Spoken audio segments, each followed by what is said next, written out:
Amen. May the grace and peace from God our Father and our Lord Jesus Christ, may it give you love and peace. Amen. Makube nathi umusa nokuthula okuvela kuNkulunkulu Baba wethu naseNkosini yethu Jesu Kristu. Amen. Lowo musa ke mzalwane mawukuphe uthando noxolo egameni lenkosi yethu Jesu Kristu. Our title today is the words from Jesus Christ. He says, I am the bread of life. Isihloko sethu sanamhlanje sithi amazwi enkosi yethu Jesu ethi mina yisinkwa sokuphila. Amen bazalwane. Let's go straight to Exodus 16 where everything starts. Exodus 16. We will read Exodus 16. Exodus 16. We will read from verse 2. Exodus 16.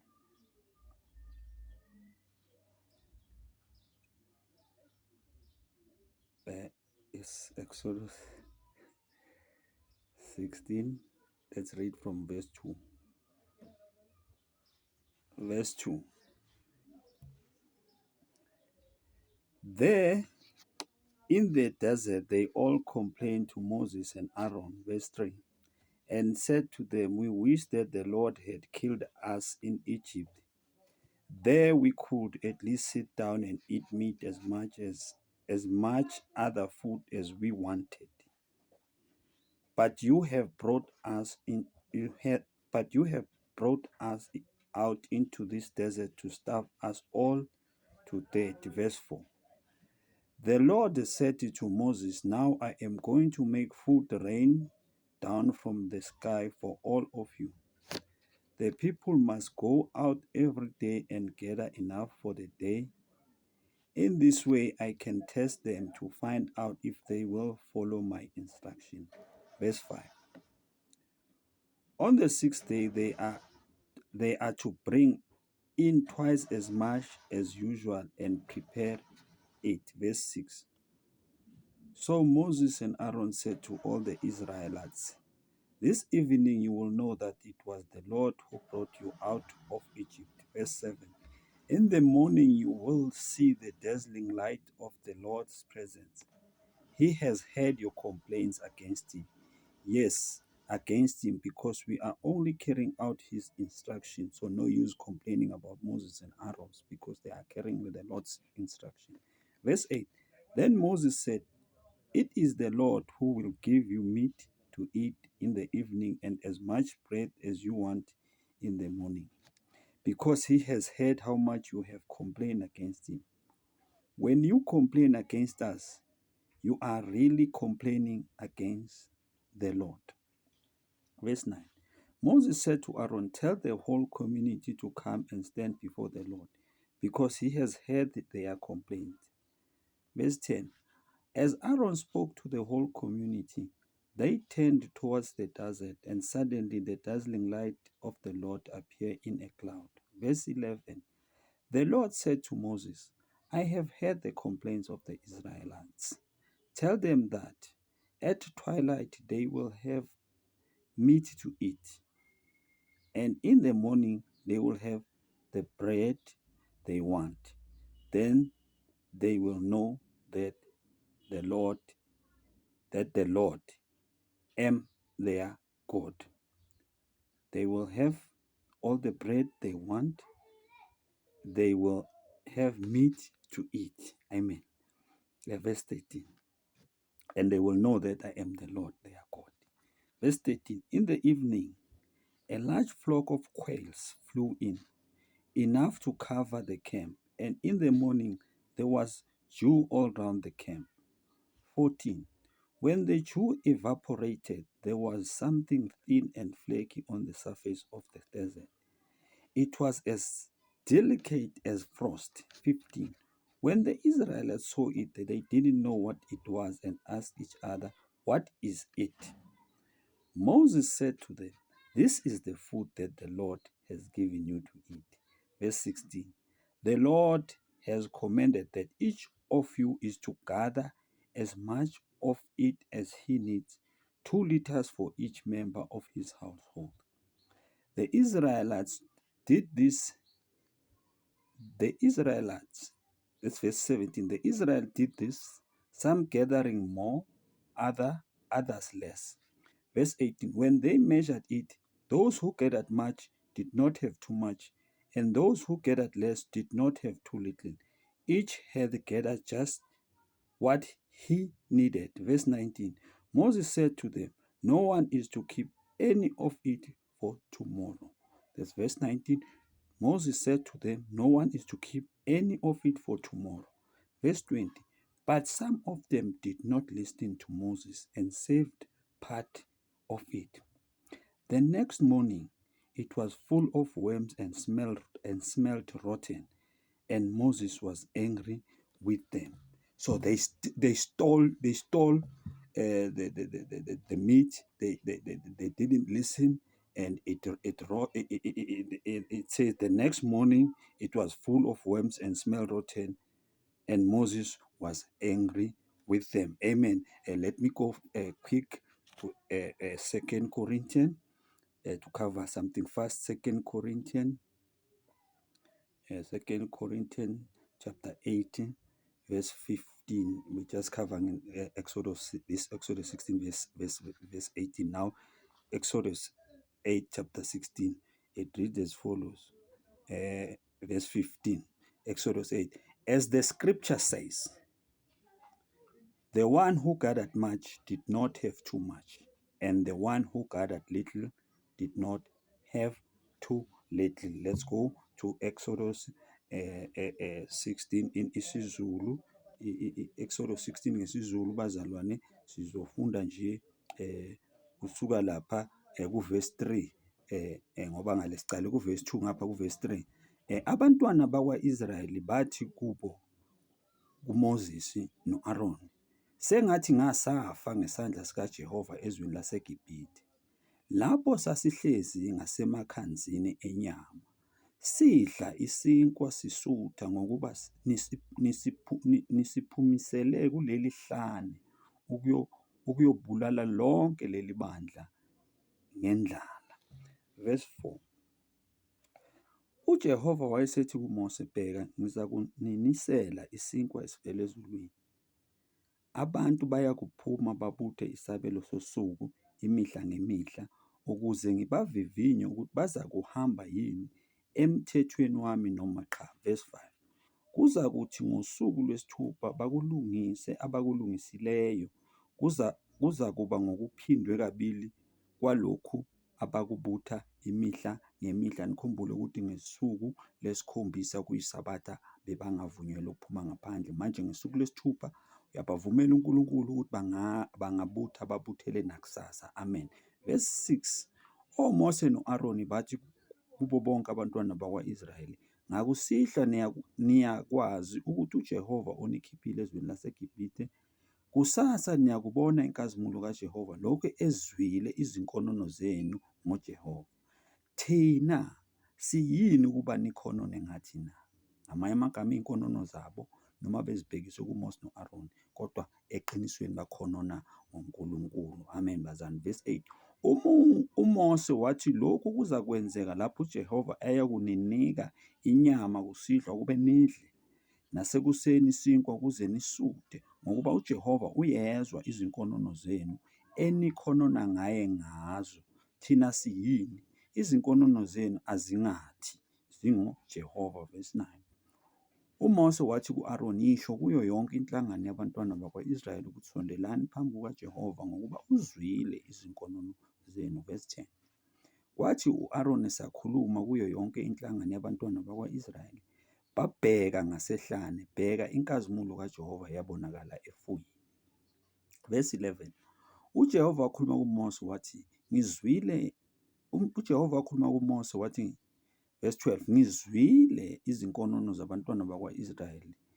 Khuluma kubo uthi, ngakusihlwa niyakudla inyama, kusasa nisuthe isinkwa, nize nazi ukuthi nginguJehova uNkulunkulu wenu. Verse 13, kwathi kusihlwa kwenyuka izigwaca zasibekela ikamu, ngakusasa kwakulele amazolo ekamu nxazonke. Verse 14, esenyukile amazolo akade elele khona, bheka nakho okuthile okuncane okunjengonkwethu, kuncane njengonqoqwane emhlabathini. Verse 15, bakubona abantwana bakwa-Israyeli bathi omunye komunye, yini le? Ngokuba babengazi ukuthi kuyini, uMose wathi kubo, kuyisinkwa uJehova ninike sona ukuba nisidle. Verse 16, lokhu kuyikho uJehova ayalile ngakho ukuthi kubutheni kube yilowo nalowo njengokudla kwakhe, anothatha iyomere ngomuntu ngokwenani labantu benu, yilo nalo abathathele abasethendeni lakhe. Verse 17, abantwana bakwa-Israyeli benze njalo, abanye babutha okuningi, abanye okuyingcosana. 18, lapho sebelinganisa ngeyomere, yena owayebuthe okuningi akabanga nokuseleyo, nowayebuthe okuyingcosana akaswelanga, yilowo nalowo wabutha njengokudla kwakhe. Amen, bazalwane. 2 Corinthians le chapter 8 verse 15, ukuthi owabutha kancane azange alambe, nowabutha kakhulu azange sale. Amen, bazalwane. Verse 19, uMose wayesethi kubo, makungashiywa lutho kukho ngomuntu kuze kuse. Amen. Verse 20, kodwa abamlalelanga uMose, abanye kubo bashiya okunye kwaze kwasa, kwazala izimpethu, kwanuka. UMose waze wabathukuthelela. Ukutshontsha abazalwane lokhu, kweba nalabantu abeba ukudla emingcwabeni, bancisha abantu, baphakela abantu ukudla okuncane ukuze bakutshontshe, kuzobola kwakho mzalwane, kunuke kube ney'mpethu,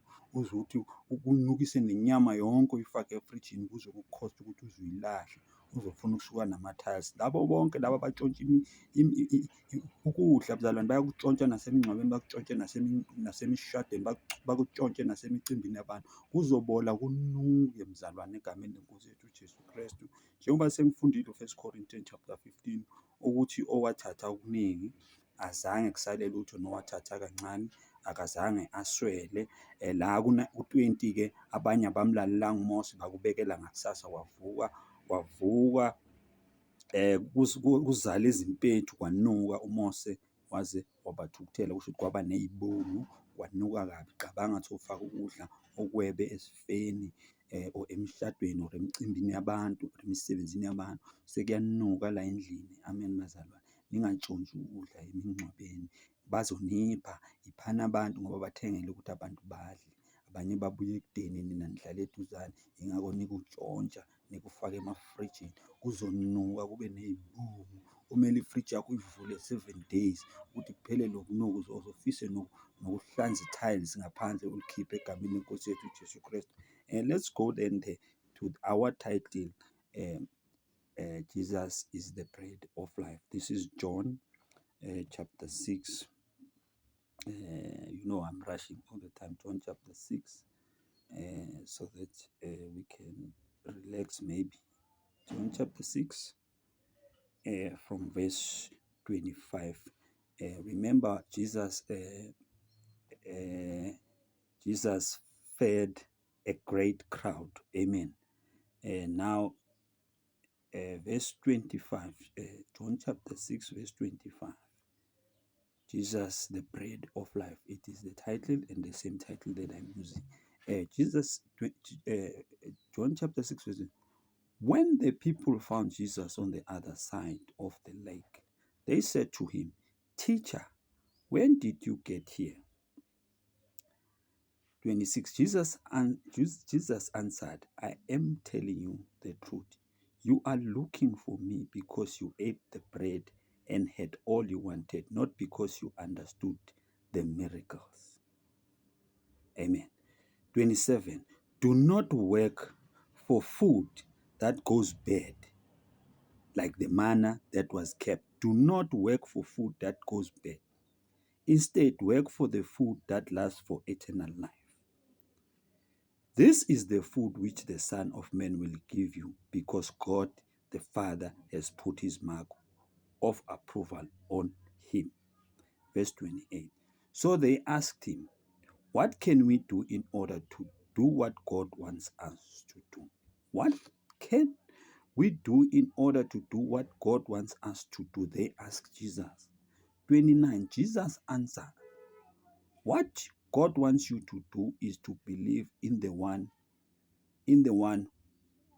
he sent. Jesus never told people to sit down and break bread and remember him. He told them, when they asked what they should do to please God, to do the works of God, Jesus answered, what God wants you to do is to believe in Jesus. That's what he said. Jesus answered, what God wants you to do is to believe in the one he sent. He means himself. Verse 13. They replied, what miracle will you perform so that we may see it and believe you? What will you do? Verse 31. Our ancestors ate manna in the desert.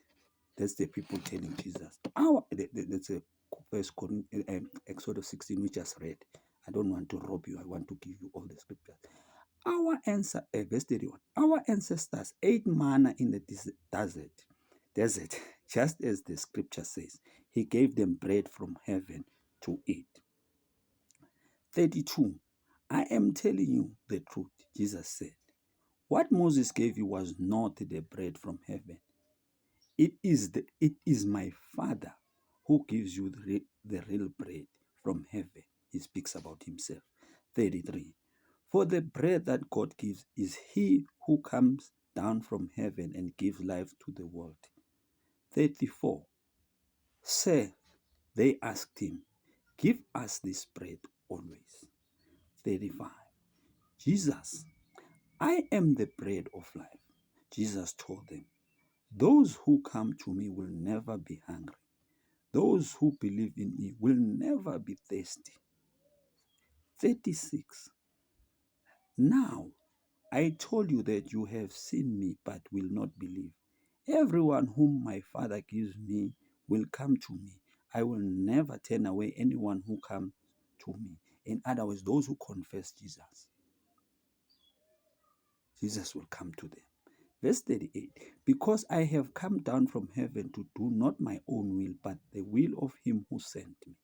39, and it is the will of him who sent me that I should not lose any of all those he has given me, but that I should raise them all to life on the last day. 40, for what my Father wants is that all who see the Son and believe in him should have eternal life, and I will raise them to life on the last day.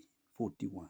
The people started grumbling about him because he said, I am the bread that came down from heaven. 42. So they said, this man is Jesus, son of Joseph. Isn't he? We know his father and mother. How then does he now says he came from heaven, like Jesus said previous chapter scriptures, verse and chapters, when he said the prophet is not welcome in his own country. So they say they reject him. They say, so they said, this man is Jesus, son of Joseph. Isn't he? We know his father and mother. How then does he now says he came down from heaven? Verse 43. Jesus answered, stop grumbling among yourselves. 44. No one can come to me unless the Father who sent me draws him close, and I will raise him to life on the last day. 45. The prophets wrote everyone who will be taught by God. Anyone who hears the Father and learns from him comes to me. 46. This does not mean that anyone has seen the Father. He who is from God is only one who has seen the Father. 47. I am telling you the truth. He who believes has eternal life. 48. Second time, Jesus, 48. I am the bread of life. 49. Your ancestors ate manna in the desert, but they died. Verse 50. But the bread that comes down from heaven is of such a kind that whoever eats it will not die. 51, the third time, Jesus said, verse 51, I am the living bread that came down from heaven. If anyone eats this bread, he will live forever. The bread that I will give him is my flesh, which I give so that the world may live. 52. This started an angry argument among them. How can this man give us his flesh to eat? They asked him.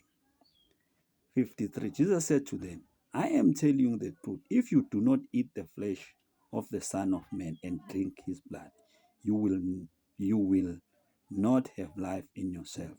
Those who eat my flesh and drink my blood have eternal life, and I will raise them to life on the last day.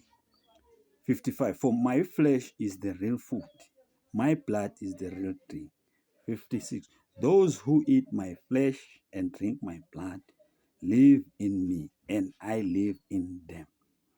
57. The living Father sent me, and because of him I live also. In the same way, whoever eats me will live because of me.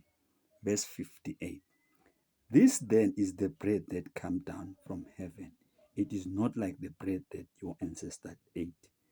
They later died, but those who eat this bread will live forever. IsiZulu. I love this. John chapter 6, I love this. John chapter 6, verse from 25, ngesiZulu. 25, uJesu isinkwa sokuphila. 25, kwathi, John chapter 6, kwathi kubaba, verse 25, kwathi kubaba mfumane phesheya kolwandle, bathi Rabbi, ufike nini lapha na? UJesu wabaphendula wathi, ngiqinisile ngithi kini, aningifuni ngokuba nabona izibonakaliso, kepha ningifuna ngokuba nadla izinkwa nasutha. Verse 27, ningasebenzeli ukudla okuphelayo, kepha ukudla okuhlala kuze kube ngokuphila okuphakade, eyakunipha khona indodana yomuntu, ngokuba uyise uNkulunkulu ubekile uphawu kuyona. Verse 28, bathi kuye, singenzani ukuba sisebenze imisebenzi kaNkulunkulu na? Singenzani ukuba sisebenze imisebenzi kaNkulunkulu? 29, waphendula uJesu wathi kubo, umsebenzi kaNkulunkulu yilo ukuba nikholwe nguye amthumileyo. Bazalwane, uNkulunkulu walithanda izwe kangakwazi wathumela ngendodana yakhe ezele iyodwa, uba yilo nalo okholwa yiyo abe nokuphila okuphakade, ongakholwa uselahliwe. Nangu uJesu uyaqinisa la, ukuthi waphendula uJesu wathi kubo, umsebenzi kaNkulunkulu yilo ukuba nikholwe nguye amthumileyo. uNkulunkulu azange athuma abantu ukuthi Jesu azange athuma abantu bahlale phansi bathi badle isinkwa. Zange, ubuqili lobo. Verse 30, ngakho bathi kuye, pho wenza sibonakaliso sini ukuba sibone sikholwe nguwe na? Usebenzani? Verse 31, okhokho bethu badla imana ehlane, njengokulotshiwe ukuthi wabapha isinkwa esivela ezulwini ukuba badle. Yingakho ngicale ku-Exodus 16, mzalwane, icala lapha incwadi ungarojwa umfundisi nombhishobhi wamanga, abazalwane. Verse 32, uJesu wayesethi kubo, ngiqinisile ngithi kini, kwakungesiye uMose owanipha isinkwa esivela ezulwini, kodwa uBaba unipha isinkwa soqobo esivela ezulwini. Utshintsha ithoni uJesu, uzikhomba yena. Amen, bazalwane. Verse 33, ngokuba isinkwa sikaNkulunkulu singuye owehla ezulwini, olipha izwe ukuphila. Verse 34, khona bathi kuye, Nkosi, siphe njalo leso sinkwa. Verse 35, uJesu wathi kubo, mina ngiyisinkwa sokuphila, ozayo kimi kasoze alamba, nokholwa yimi kasoze oma. Amen, bazalwane, egameni lenkosi yethu uJesu Kristu. Okholwa yimi kasoze alamba, nokholwa yimi kasoze oma. Amen, bazalwane. Verse 36, kepha ngithe kini, ningibonile nokho anikholwa. Verse 37, konke angipha khona uBaba kuyakuza kini, ozayo kimi angisoze ngamlahlela ngaphandle. Kholwa mzalwane, inkosi uJesu ngeke ikulahlele ngaphandle, ngeke kubuze ipasi nespecial. Amen. Verse 38, ngokuba ngehle ezulwini kungengokuba ngenze intando yami, kodwa ukuba ngenze intando yongithumileyo. Verse 39. Lokhu kuyintando yongithumileyo, ukuba konke angipha khona ngingalahlekelwa lutho kukho, kodwa ngikuvuse ngomhla wokuphela. Mzalwane, hlale ekukholweni, uhlale kuJesu kuze kube kusekupheleni. Verse 40. Ngokuba lokho kuyintando kaBaba, ukuba yilo nalo obona indodana akholwe yiyo abe nokuphila phakathi. Ngiyakumvusa mina ngomuhla wokuphela. Siyabonga Nkosi. Verse 40 loyo. Verse 41. Khona abaJuda bakhonona ngayo ngoba ethe ngiyisinkwa esehla ezulwini.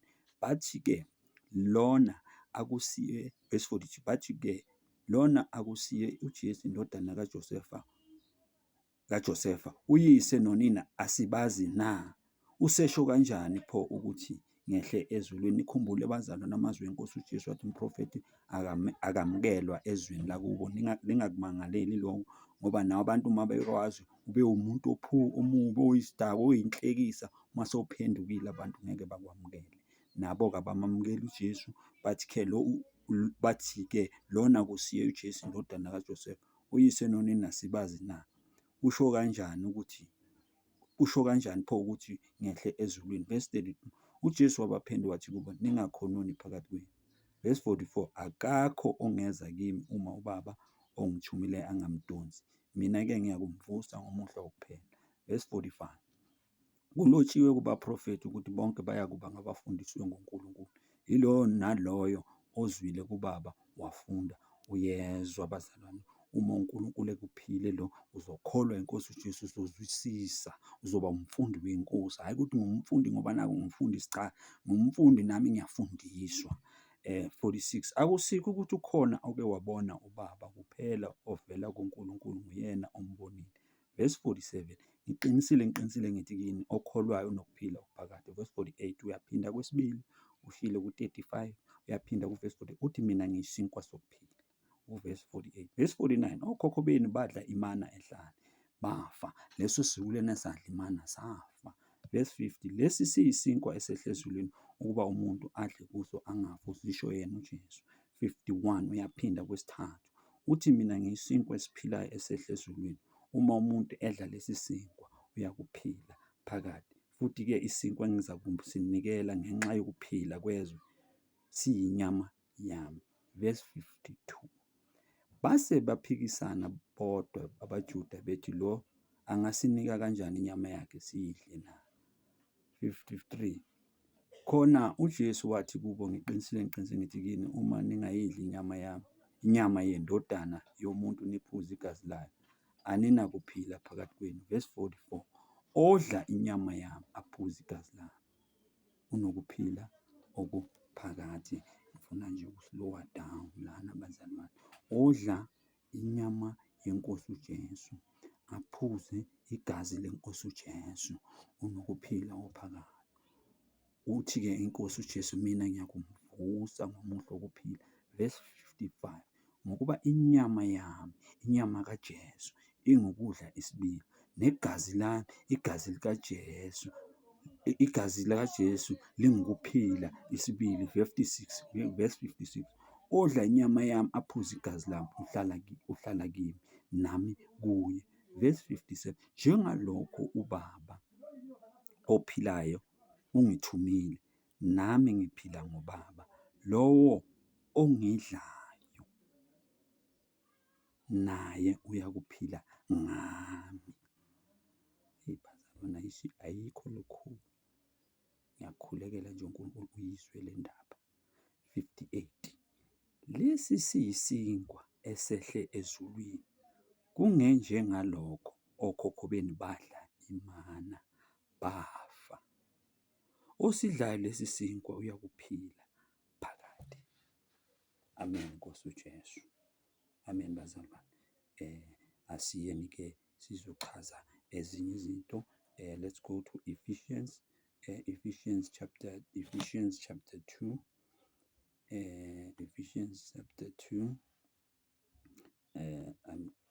Ephesians chapter 2, verse 8 and 9. Remember the question they asked Jesus, what shall we do? What the work should we do? For God, Jesus said, you should believe in the one God who sends. Now I'm answering that. Now, Ephesians chapter 2. For it is, Ephesians chapter 2, verse 8 and 9. For it is by God's grace that you have been saved through faith. We are being saved through faith, not by works. It is not the result of your own effort, but God's gift, so that no one can boast about it. Verse 10. God has made us what no. It's verse 8 and 9. For it is not by God's grace, for it is by God's grace that you have been saved through faith. It is not the result of your own effort, but God's gift, so that no one can boast about it. Amen. NgesiZulu kwabase Efesu chapter 2 uphendukela umbuzo lo ebabuza uJesu abazalwane ukuthi umsebenzi muni esingawenza siwenzele uNkulunkulu. uJesu uyabaphendula ukuthi fanele bakholwe kuye. Uthi-ke la uPawulu ukusindiswa kwethu akuveli ngemisebenzi. Uthi-ke ngithe 8 and 9, yes. Uthi ngokuba ngomusa sisindisiwe ngokukholwa, nalokho akuveli kithi, kuyisipho sikaNkulunkulu. Futhi akuveli ngemisebenzi ukuze kungabikho ozibongayo. Sisindiswa ngomusa ngokukholwa eNkosini uJesu Kristu. Asisindiswa abazalwane ngokudla isidlo esingaziwayo ukuthi hayi mase sisidla songena ezulwini. Qaphelani bazalwane. Ngiyaphinda futhi Efesu chapter 2 babuza uJesu kumele basebenzeni. uJesu wathi fanele bakholwe kuye, azange athi badle isinkwa. So manje umpostoli uyasho lo ngokuba ngomusa sisindisiwe ngokukholwa, nalokho akuveli kithi, kuyisipho sikaNkulunkulu.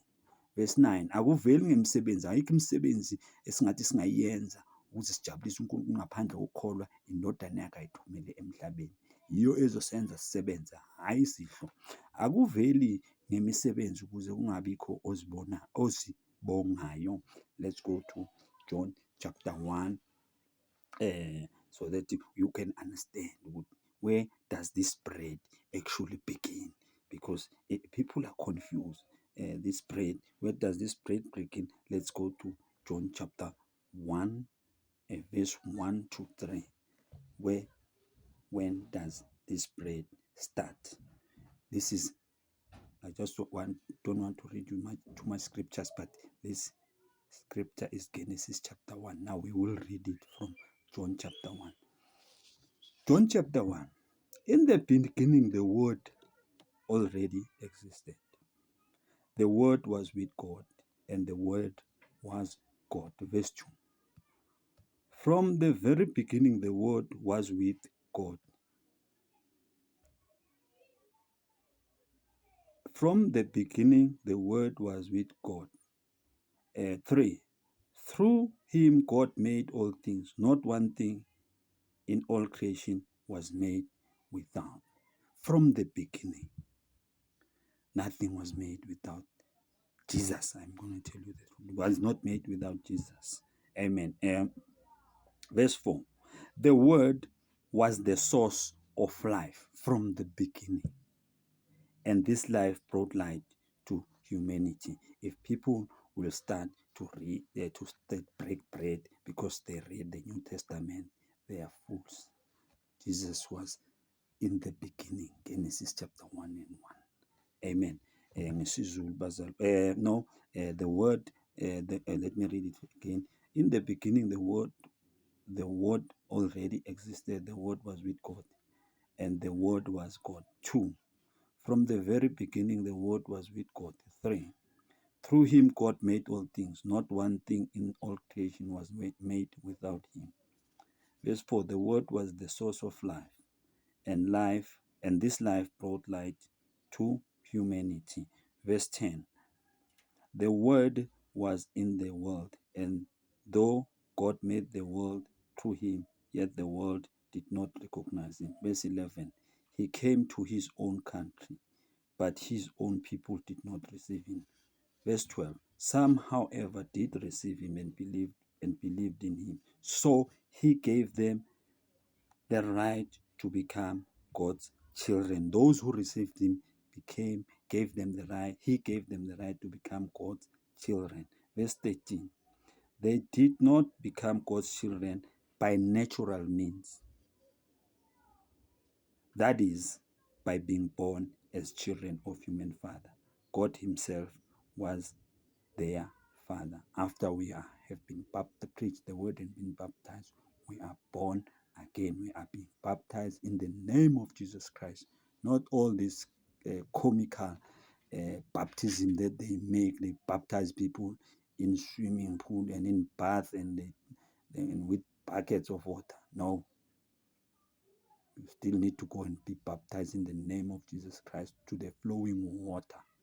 Egameni lenkosi uJesu. Let's go to isiZulu. John chapter 1.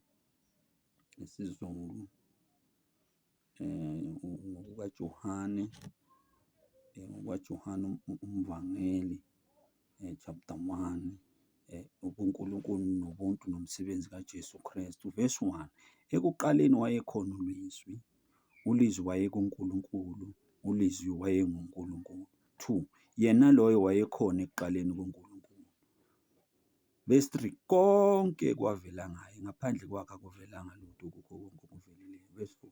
Ukuphila kwakukuye, ukuphila kwakungukukhanya kwabantu. Verse 10. Wayekhona ezweni, izwi lavela ngaye, kepha izwi alimazanga. Weza kokwakhe, abakhe abamamukelanga. Kepha bonke abamamukelayo wabapha amandla okuba babe ngabantwana bakaNkulunkulu, labo abakholwa egameni lakhe. Verse 13. Abangazalwanga ngagazi, nantando yenyama, nantando yendoda, kodwa bazalwa nguNkulunkulu. After ushunyayelwe izwi, ulamukele, uyobhabhadiswa egameni lenkosi yami uJesu Kristu, isidalwa esisha, uzalwe uNkulunkulu. Amen, bazalwane. Ubiza uNkulunkulu ngobaba egameni lenkosi yethu uJesu Kristu. Bonke-ke abamamukela yilaba-ke abadla inyama yakhe, abaphuza igama lakhe, ubapha amandla ukuba babe ngabantwana bakaNkulunkulu. Amen, bazalwane. Let's go to Colossians chapter 1. If God is with me here, Colossians chapter 1, so that I can go fast. Colossians chapter 1. Let's read from verse 15. Colossians chapter 1, verse 15. Christ, Colossians chapter 1, verse 15. Christ is the visible likeness of the invisible God. He is the firstborn son, superior to all created things. That's what John is saying in John chapter 1. 16. For through him, God created everything in heaven and on earth, the seen and the unseen, things including spiritual powers, lords, rulers, authorities. God created the whole university through him and for him. You cannot say you registered a church in any government and call it the Church of God. Jesus rules, has authorities, rules including spiritual powers, lords, rulers, and authorities. God created the whole university through him and for him. You cannot register the Church of Christ in any government because Jesus Christ rules over governments. Verse 17. Christ existed before all things, and in union with him all things have their proper place. Verse 18. He is the head of his body, the church. He is the source of the body's life. He is the firstborn son who was raised from dead, in order that he alone might have the first place in all things. Verse 19. For it was by God's own decision that the Son has in himself the full nature of God. Through the Son, God decided to bring the whole universe back to himself. God made peace through his Son's blood on the cross, so brought back to himself all things, both on earth and in heaven. Verse 21. At one time you were far away from God and were his enemies because of the evil things you did and thought. 22. But now, by means of the physical death of his Son, God has made you his friends in order to bring you holy pure and faultless into his presence. You must, of course, continue faithful on a firm and sure foundation and must not allow yourself to be shaken from hope you gain when you heard the gospel. It is of this gospel that I, Paul, became the servant. This gospel which has been preached to everybody in the world. Amen, bazalwane. Let's go in isiZulu ngoba kumele niqaqeleke kwabaseKolose chapter 1 verse 15. Ngizofunda nje ngigcine mhlambe ngizobona verse 15.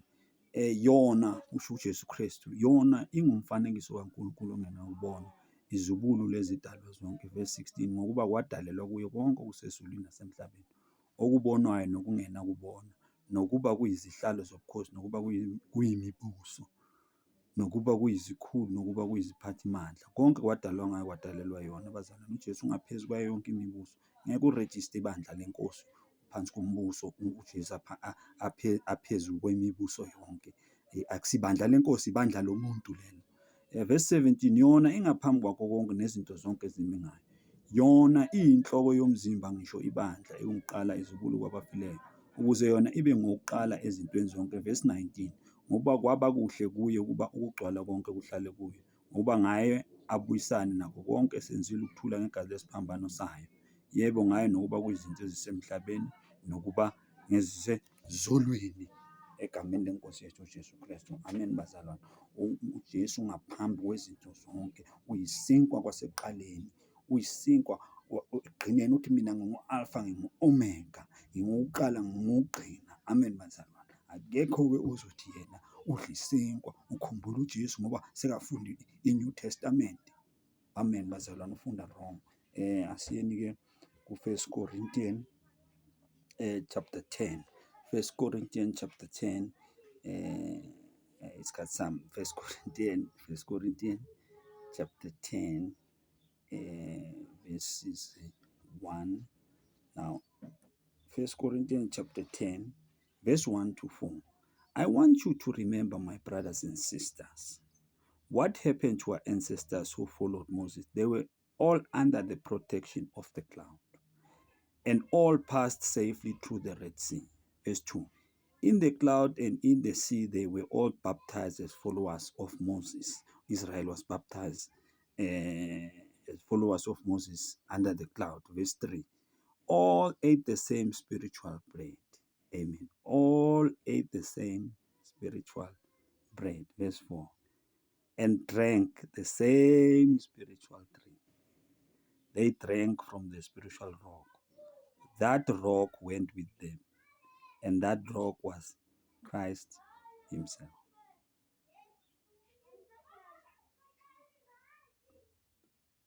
Verse 2, 1 Corinthians chapter 10, verse 2. In the cloud and the sea they were all baptized as followers of Moses. Verse 3. All ate the same spiritual bread. Verse 4. And drank the same spiritual drink. They drank from the spiritual rock. That spiritual rock that went with them, and that rock was Christ himself. 1 Corinthians chapter 10 from verse 1 to 4. Now verse 4 says they drank the same spiritual drink. They drank from the spiritual rock that went with them, and that rock was Christ himself. Paul is quoting Israel from the beginning.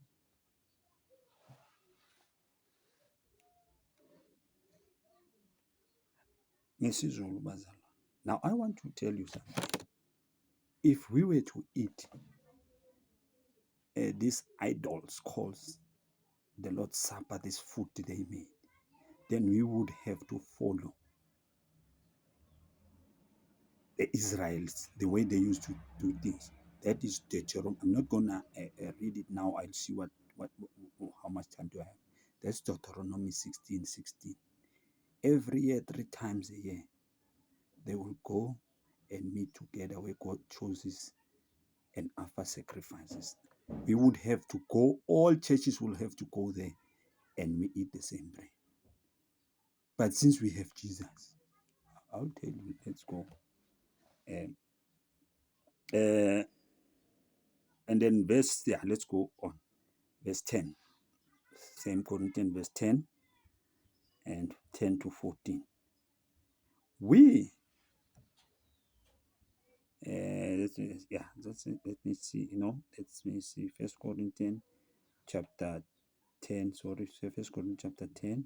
We read verse 1 to 4. Now we are going to verse 16 and 17 so that you can understand something very important. Now, listen very carefully. The cup we use in the Lord's Supper and for which we give thanks to God. When we drink from it, we are sharing in the blood of Christ. And the bread we break when we eat, we are sharing in the body of Christ. Verse 17. Because there is the one loaf of bread. All of us, though many,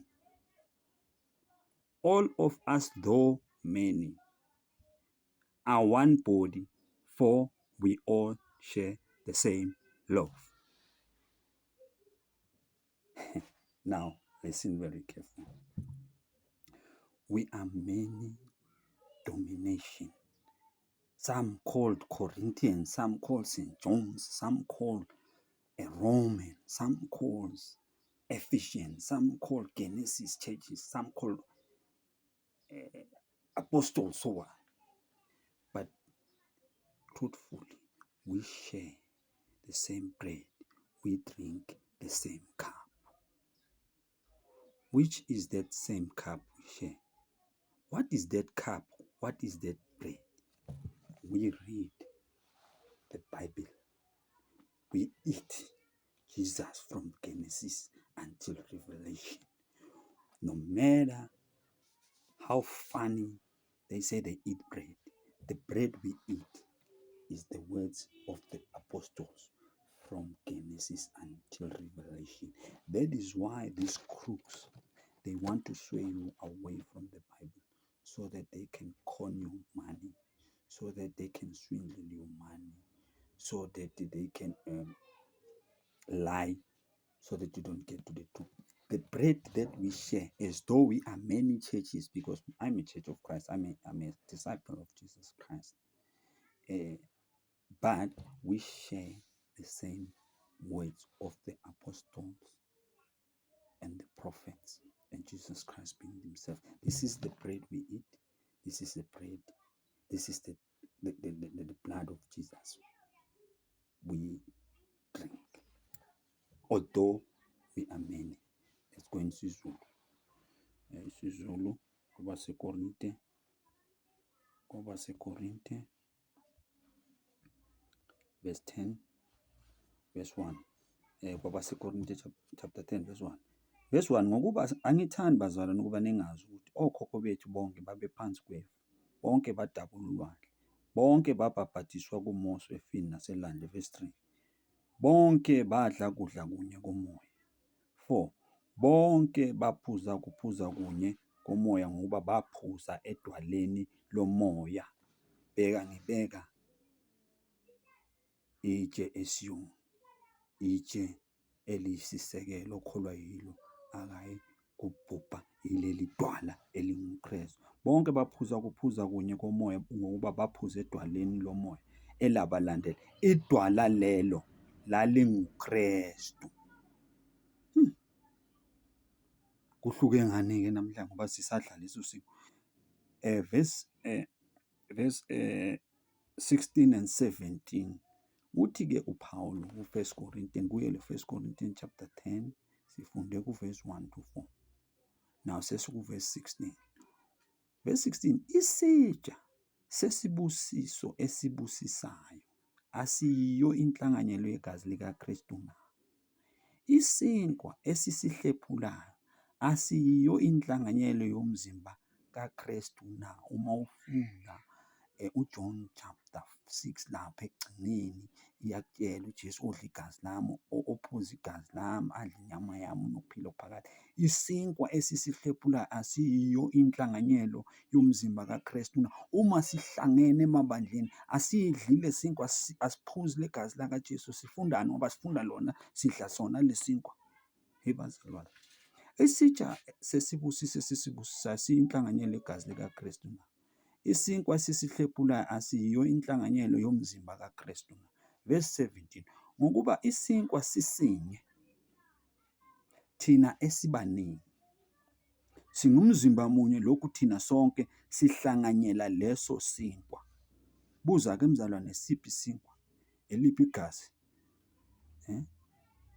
Isinkwa, iBhayibheli eliqukethe abapostoli ukusuka abaprofethi kusuka kuMose ukuya kuSambulo uJohane esesichingini sasePatmos uJesu eziveza. Lithi iBhayibheli ekuqaleni ulizwi wayekhona. Sidla lesi sinkwa, siphuza leli gazi, siphuza lawa amanzi. Ibandla elingalisebenzisa iBhayibheli ayisilo ibandla likaNkulunkulu, asisonto likaNkulunkulu, isonto ley'gebengu, bakhonza amadimoni. Nasi isinkwa, iBhayibheli, nawo amanzi, ophuza kulawa amanzi kuya kugobhoza umfula wamanzi phakathi kwawo. Ophuza igazi lami uyoba nokuphila okuphakathi, egameni lenkosi yami uJesu. Isinkwa esisihlephulayo. 16, isitsha, uma sihlangene singabazalwane, isonto lakho lingakurobhi mzalwane, fanele bakufundele iBhayibheli. Bangalobi, niyazi ukuthi laba abalobayo bayizoni ezikhulu, bakhonza amadimoni, bakhonze onkulunkulu babo abanqane,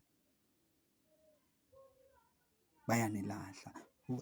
Insist that they should read you the Bible. Don't buy their books. I've warned you previously. You must check on my YouTube page, check everything where I have time to explain about their books. Don't buy their books. Keep the Bible. If it's your grandmother's, it's fine. Mangabe iBhayibheli kagogo is fine, as long linoMoses eqaleni livala ngoJohane esesiqingini sasePatmos uJesu eziveza. Ngoba iBhayibheli lithi u-Israyeli ephuma eGibhite wayeholwa uJesu, ephuza kuJesu, edla kuJesu, wabhabhadiswa kuJesu.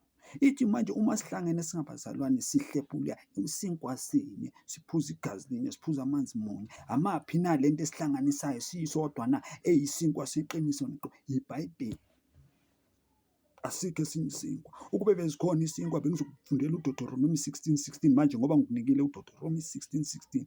Kwakuthiwa uma kuthiwa kuye kuhlangana emikhosini yonke yomithathu kaNkulunkulu, bonke abantu bayohlangana endaweni uNkulunkulu ayokuyisho yena ukuthi ikuphi, bese kuyahlanganwa. Uma ngabe kuthiwa kokodliwa lesi ngoba siyohlelwa lapha, ngeke kube laba abadla i-loaf brown, laba abadla amakhekhe, abanye badla isitali, abanye batshontsha imali, bathatha le nto le ebathi isinkwa, baqhola abantu imali, babeka umnikelo, isitsha somnikelo ukuthi umuntu makadla banikele. Ukuqolwa imali, iBhayibheli lithi labo bantu bangama uthi umpostoli akukho amasela ayongena embusweni kaNkulunkulu. Badla imali zey'ntandane nabafelokazi, badla iy'mali zamakhehla nezalukwazi abanamahloni, badla ama-350 abanamahloni. Bazalwane, bayolahlwa futhi abayomele ukuthi bafe. UNkulunkulu ufuna izwi lishunyayelwe kuqala, liphumele kibo balizwe khane azowahlulela. UNkulunkulu wahlulela iNiniva ngoba uJona azange aye eNiniva. Uthe nasefikile eNiniva kwamemezela, baphenduka abantu baseNiniva ngokushesha, baphenduka abantu babona. Manje bonke abafundisi abafundayo bafundisa into eyi-one, bafundisa ukuqhola, bafundisa ukweba, bayizinja ezihahayo, usho njalo uNkulunkulu ku-Isaiah 56, but bayizinja ezingasuthi egameni lenkosi yethu uJesu Kristu. Isitsha esibusisayo, ithi ngiphinde futhi isikhathi sami siyangishiya. Isitsha sesibusiso esibusisayo asiyiyo inhlanganyelo yegazi likaKristu na. Isinkwa esisihlephula asiyinhlanganyelo yomzimba kaKristu na. Ngokuba isinkwa sisinye, uJesu loyo, thina esibaningi, amabandla amaningi, singumzimba munye, umzimba wenkosi. Lokhu thina sonke sihlanganyela leso sinkwa. uma sifunda amazwi uNkulunkulu uthokoza kabi noma ngathiwa lelo bandla li-weak, kodwa uNkulunkulu uyathokoza uma kufunda amazwi wakhe. Kusuka ngo-11 singena sophuma ngo-1 ufunda amazwi wabo, uNkulunkulu uyathokoza egameni lenkosi yethu uJesu Kristu. Isambulo 1, ngiyashesha bazalwane. Isambulo 1 ngizofunda nje ngesiZulu kuqala. Isambulo 1 verse 17. uJesu wathi uJohane esichingini sasePatmos, Isambulo 1 verse 17 wathi, ngathi ukumbona ngawa ngasezinyaweni zakhe njengofile, wayesebeka isandla sakhe sokunene phezu kwami, ethi, ungesabi, mina ngingokuqala nokugcina nophila. Uthi yena ungokuqala nokugcina, kusho uJesu. Ngifunde ngesilungu nayo ngesipidi. Revelation chapter 1 verse 1:17, so that we can understand ukuthi uJesu wayekhona kwasecaleni. Now Jesus said, verse Isambulo 1:17 to Revelation 1:17, when I saw him, John said, when I saw him, when he saw Jesus, I fell down at his feet like a dead man. He placed his right hand on me and said, don't be afraid. I am the first and the last. Amen. Let's go to the same Revelation 19 verse 13. 19 verse 13. This is Revelation 19 verse 13. The robe he wore was covered with blood. His name is the Word of God. His name. This is Revelation. Remember, I've read you John chapter 1, that the Word, in the beginning there was the Word, and the Word was with God. Now this is Revelation. It says in verse 13, the robe he wore was covered with blood. His name is the Word of God. He is the first and he is the last. NgesiZulu bazalwane, NgesiZulu isambulo yona le 19 verse 13. Nikhumbule ukuthi ithe ulizwi wayekhona ekuqaleni, ulizwi wayenguNkulunkulu, ulizwi wayenguNkulunkulu. Manje siqinisa lawo mazwi la kuverse 13. Uthi-ke wembethe, kukhulunywa ngoJesu, wembethe ingubo efafaziwe ngegazi. Igama lakhe ngulizwi kaNkulunkulu. Amen bazalwane. Singamabandla amaningi, ukube lento ekuthiwa isinkwa yayiqiniso, yayodliwa ngesikhathi esi-1, ngedate eyi-1, ngendlela eyi-1. Kwakuyokuthiwa amabandla onke kufanele ahlangane ayodla lesi sinkwa, kube yayivela kuNkulunkulu. Ngoba iBhayibheli liyaqaqisa lapha ku-1, ngiyakuphindela futhi ku-1 Corinthians chapter 10 kuverse 1 to 4 and no 16 and 17, ukuthi noma singaba baningi kanjani sibe ngamabandla, wonke amabandla noma register abantu asebenzisa iBhayibheli. Bandla elinganabhayibheli ngeke libe nabantu. So uma sihleli sihlangene sikhonza, sisuke sihlephula sona lesinkwa, siphuza lesi gazi, siphuza lawo manzi, ngoba uJesu uthi mina ngiphila, okholwa yimi akasoze alamba, akasoze alamba, odla inyama yami akasoze ome, akasoze alamba. Nokuphila, uyokuba nokuphila okuphakade bazalwane. Ayikho indaba yesinkwa, yiyekeleni lento yanhlambalaza, nithuke uNkulunkulu eqineni, ngeke ningene embusweni kaNkulunkulu. Uma mzalwane bayiqhuba ebandleni lakho, yekela ungaparticipate, ngoba angeke ubayekise. Kodwa igazi namanzi nenyama kaJesu ingukuphila okuphakade, ila encwadini yabaprofethi nabapostoli. uJesu Kristu uqobo lakhe nje liguma. Nikhumbule ukuthi uNkulunkulu unikele konke endodaneni, ethi uNkulunkulu uma indodana ibeke konke phansi kwey'nyawo zakhe, uyawuvela-ke lo onikele kwindodana. Umusa wenkosi ube nani nonke. Grace, peace of the love of God be all with you. I hope you understand. Just if you did not understand, just keep reading as I gave you the scriptures. In the name of our Lord Jesus Christ. Amen.